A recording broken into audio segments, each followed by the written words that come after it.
Hi, today is January 22nd, 2026. Here are my poems for the day. The first one is poem number 118 for the year, Screaming Yellow Zonkers.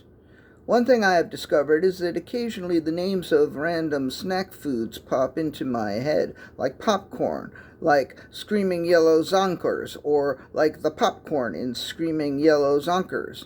But then I also remember the stark black box that the Screaming Yellow Zonkers came in, and how often one of the kernels on the box was thinking or saying something. I found images of boxes of Screaming Yellow Zonkers online, one with a thought bubble that said, "Hello, Yellow," and one that had the kernel saying simply, "Eat," and a more recent one that said, "I am back," because for a time in the 2000s, Screaming Yellow Zonkers were back, but now they are no longer back.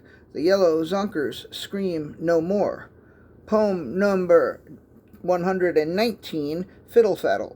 Then I learned that Screaming Yellow Zonkers were produced by the same company that brought us the far less ostentatiously named Fiddle, Faddle. Less ostentatious, but still fun. Fiddle Faddle strikes me as a name that wouldn't strike me as viable as a name for a snack food. It's a name that if I had to think of a name for a snack food, I would never think of. But as soon as I heard it, I thought, that makes sense. It makes sense to have a snack food called Fiddle Faddle. On the other hand, it makes no sense to call a snack food Screaming Yellow Zonkers, but that's why it makes perfect sense. Poem number 120, Poppycock. In 1991, so saith Wikipedia, Lincoln Snacks, the maker of Fiddle Faddle and Screaming Yellow Zonkers, acquired Poppycock. And I suppose if you're going to have a company that makes Screaming Yellow Zonkers and Fiddle Faddle, there is no logical reason to not make Poppycock.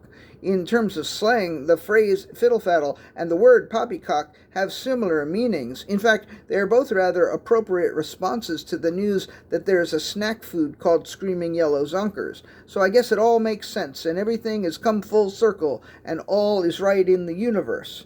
Poem number 121, Balderdash. Of course, this all begs the question, why is there no snack food called Balderdash? There isn't, I just checked, and while checking I learned that there is a Balderdash Cellars, but they make wine, not snack foods. Their website says that if you want to come visit the winery, which is in Richmond, Massachusetts, you can bring your own snacks, which makes me want to go there and bring Fiddle Faddle and Poppycock, and if I can find some Screaming Yellow Zonkers. That sounds like a real fun time.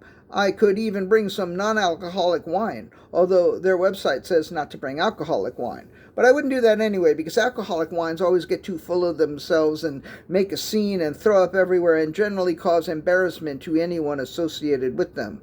And the last poem of the day, poem number 122, Bullshit. I am not surprised that there is no snack food called bullshit.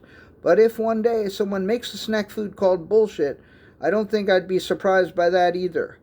I guess as I go on living longer and longer, it becomes more and more difficult to surprise me. All right, that's it. Thank you. I appreciate you.